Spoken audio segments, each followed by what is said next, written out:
Hello guys and welcome back to another episode of Barham Engines.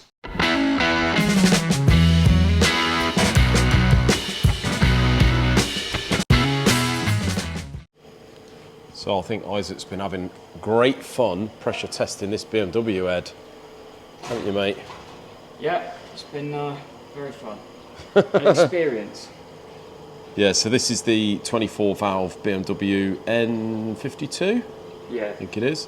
The customer's just hanging on because he bought the head in for us to blast and reface, etc., but he didn't bring us the valves. So we've popped the valves in, which makes it easier to pressure test, because once you're sealed on this end, all you've got to do once you've blocked all the waterways up is force air through, pour water down the ports, and it gives you a better indication of any sort of cracks or holes and what have you in the ports. So, but the trouble is with these, there's a lot of waterways. There's an awkward one in the end here, which you've got to seal up. Yeah, that was a problem. Yeah, but he's all done now, and it's got the all clear. We've pressure tested the block, and he'll be on his way in a minute. So well done, mate. Sorry for dumping that on you. That's all right. Just, bit of a challenge. Bit of a challenge. We do like a challenge in here. Secondly, in here, as I said in the last video, we had a visit from Wayne Greatrix, and this is his 280Z cylinder head. See, this head had been sitting in a garden apparently. It was horrible, and what makes it harder to get these clean is when it's been sitting in, the corrosion's gone into the aluminium. It does take a while, so it's probably an hour and a half to blast this to this state. Wayne has had to go away and order some new exhaust valves, because the exhaust valves are quite pitted underneath around the top of the shaft there. We've worked it out. Wayne wants to run a 10.7 compression ratio. They're 9.7 as standard, so we've worked it out that we need to remove 1 millimetre off this cylinder head to get to the 10.7. That is his new gasket. Now, what I've got to do in a minute is run this up to Tom Upton, and he has got to dig all this out where it's corroded on these waterways, and weld this up before I go chomping the top of the head off. And then what we're going to do is make sure, obviously, where the holes are on the gasket, is going to drill through the block to match these holes. And we've just got to make sure it's all pretty good on the cylinder head, and we're not going to have any sort of corrosion or anything interfering in the gasket line. So I'm going to whip this up to Tom in a minute and get him to do his magic on it. So guys, you are probably wondering why the Fiat is still hanging about, and there's a reason for that. So we've got the crank bearings, you can see, that have come from Mar Motorsport. Now, very, very rarely does this happen. The big end bearings are perfect. So we ordered standard size bearings. It's a standard crank that measures perfect, obviously been polished, and we asked for a standard crank bearing, which we've got on the invoice. That part number there is a standard part number, but inside, if I take one out, now I'm going to be honest with you, I didn't notice this until I'd actually fitted them in the block, but I wonder why the crank wouldn't sort of sit down properly. If you have a look on those bearings, if I can get focused, it says the last two numbers are 010 there, the last three numbers, and that is plus 10. So we've got 0.25 or plus 10 thou bearings in a standard case, and that is what Mar ordered, in fairness to them. So yeah, they're not right. So we are just waiting, guys, on some bearings to arrive from them. As soon as they've done that, we can get this thing dummy built, put back together, the head's all done, and the customer can have it back hopefully on Friday. But that's all we're waiting for, annoyingly, on this. But yeah, as I say, everything's been done. We have balanced the con rods end for end. The pistons are all good. We've just got to make sure that the jut out's correct. May have to take a little bit off the outside of these pistons, but it's not the end of the world.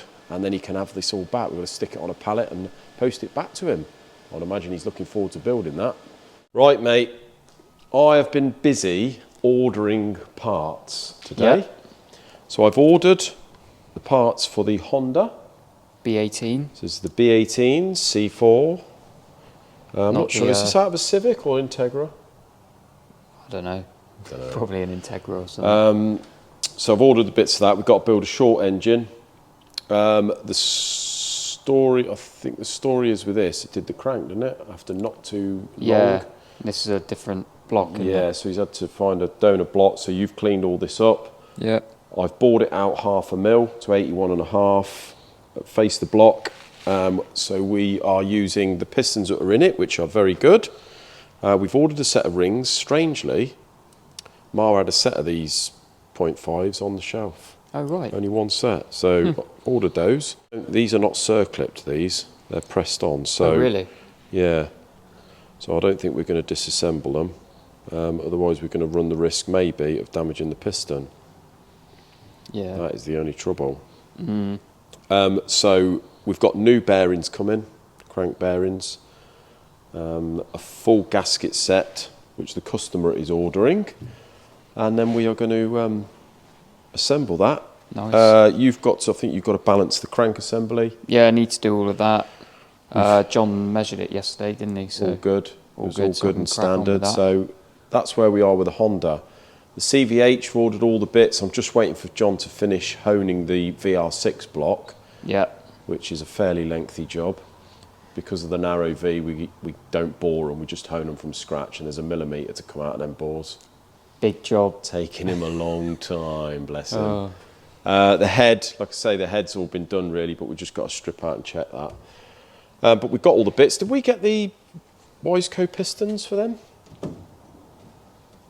I don't know. Did we? I'm sure that the... Anyway, if not, I've ordered them. They're on their way. Oh, right. So that's that. Subaru. We got the go-ahead on the Subaru. I do.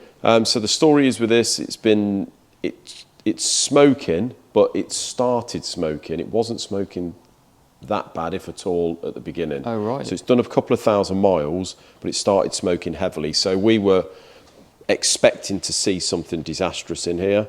In fact, we haven't, have we? Not really. It all looks pretty good. The only thing we did see, starting with the main bearings, is the main bearings were a bit loose in the housings, which usually means they've had a hammer in.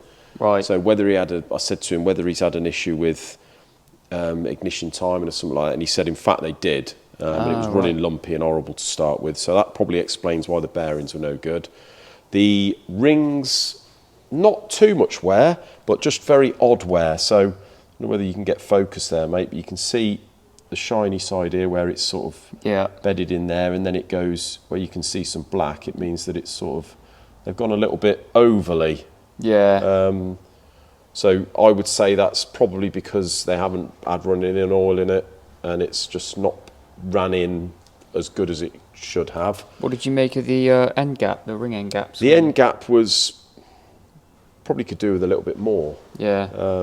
Like you said, it's not quite enough. Running about, I think it's about 5 thou per inch. Yeah. That's what it worked out at. But I think these Marlers run a bit more, don't they? Yeah. Up to about 7, I think. Yeah, because if they're the same as what I've got, then it's 6 to 7 thou per inch. Yeah. So it was a bit tight. We've managed to. It's a very odd ring layout, the thickness of the rings, and apparently I've been in touch with Mar. They've got a set, but it's a very old ring layout. So they said it's probably about 15-year-old ring layout on them. So it's an old. It's actually not an off-the-shelf piston. It's a bit of a bespoke, which Marla did, going on the part number. But it's an old piston. Yeah.